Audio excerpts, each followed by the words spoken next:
up, guys? Another podcast is here with me, with myself, Rafael, and then Jackson, and here in Gracie Jiu-Jitsu West Houston, where we believe that Jiu-Jitsu should be fun, safe, and taught in a structured way. So welcome, guys. So we're gonna do the breakdown of UFC 279. As well, Jackson is gonna either continue on with the story that he was telling before or new stories. He has too many stories.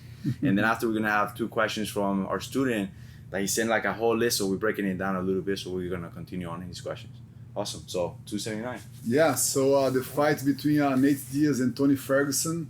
And what's happened there is the struggle. You know, like Tony Ferguson didn't know what to do anymore. He was exhausted, and the word exhausted really fits on everything what you do in jiu-jitsu, right? So they're scramble here and boom, boom, boom, punch each other, and then Tony Ferguson, out of desperation, went to the legs.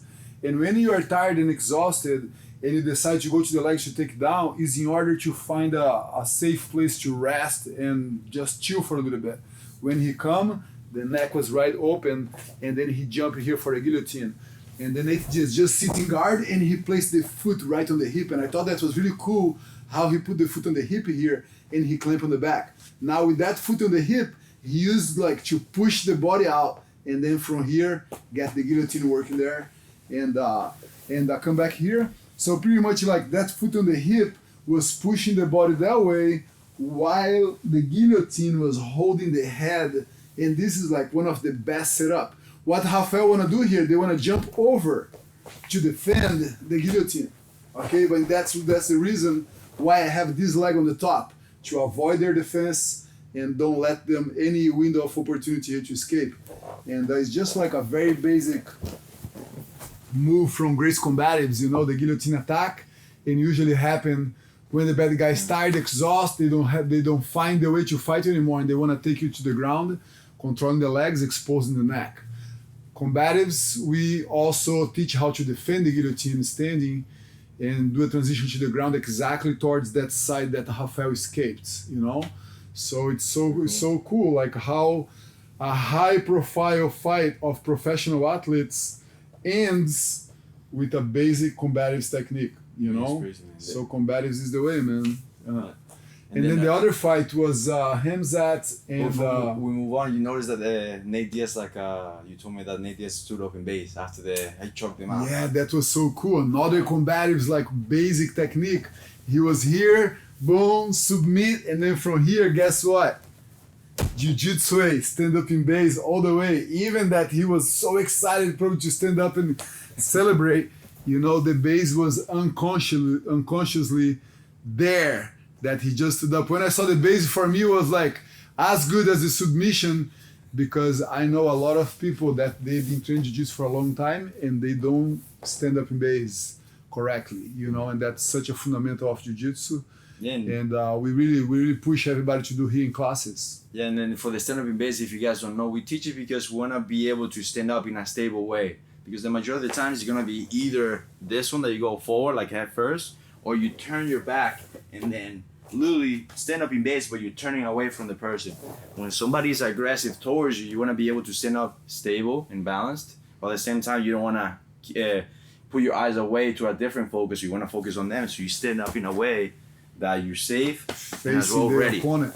So he has already that. And then the second fight was Hamzat and Holland. Out of scramble, same thing. You know, they got in a scramble on the ground, and then Holland was right here on the bottom, you know, probably trying to come from the bottom of the fight there, and Hamzat just start to apply the Darce choke.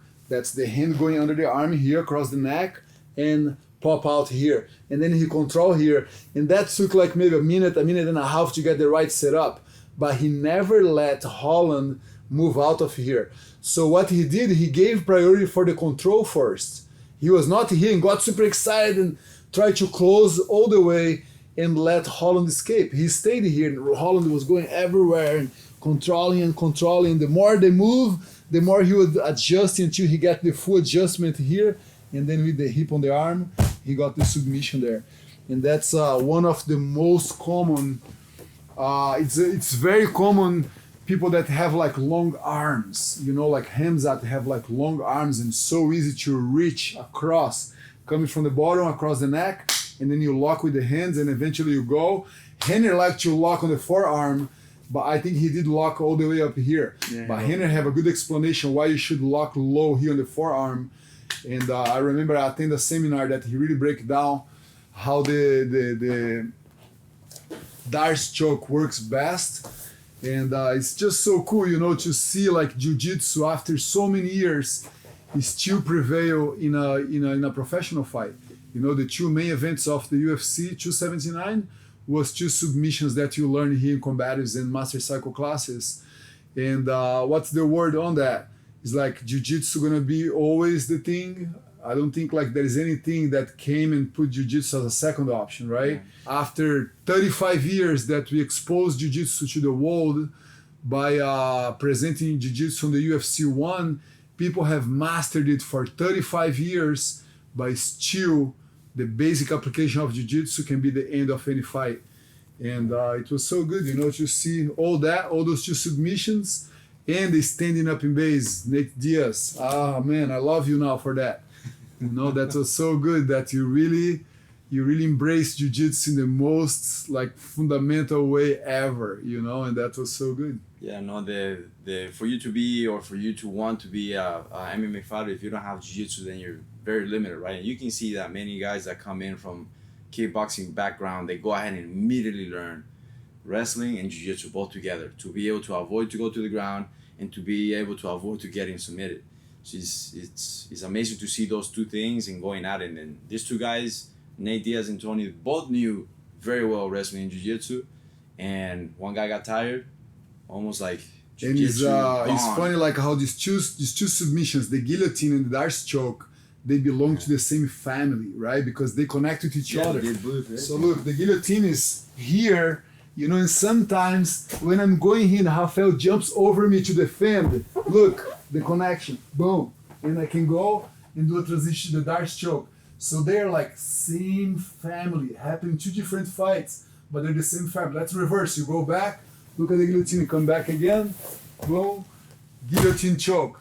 If I'm going for it and they are defending by jumping to the other side, look, I just make a transition with the hand, and then we lock, and we have the other submission here. So Darce choke and guillotine, same family, different fights, you know, putting jiu-jitsu on the highlight again. Oh my God, it's so good. I'm so happy that I'm a specialist in jiu-jitsu and I can see that happen, you know, watching the UFC. When I see a submission like that, I say, yeah, that's the way. Yeah, no, it's super cool, man. So guys, we're gonna continue on to the story. This card was pretty interesting because they changed the fights at the last minute. It was very entertaining. I just watched these last two, man. It was very nice. And make sure that you stand up in base all the time. Very important. So let us know like what you thought about the fights. If you have fun, if you actually watch them, and let us know your opinion there. So now let's go to the story time.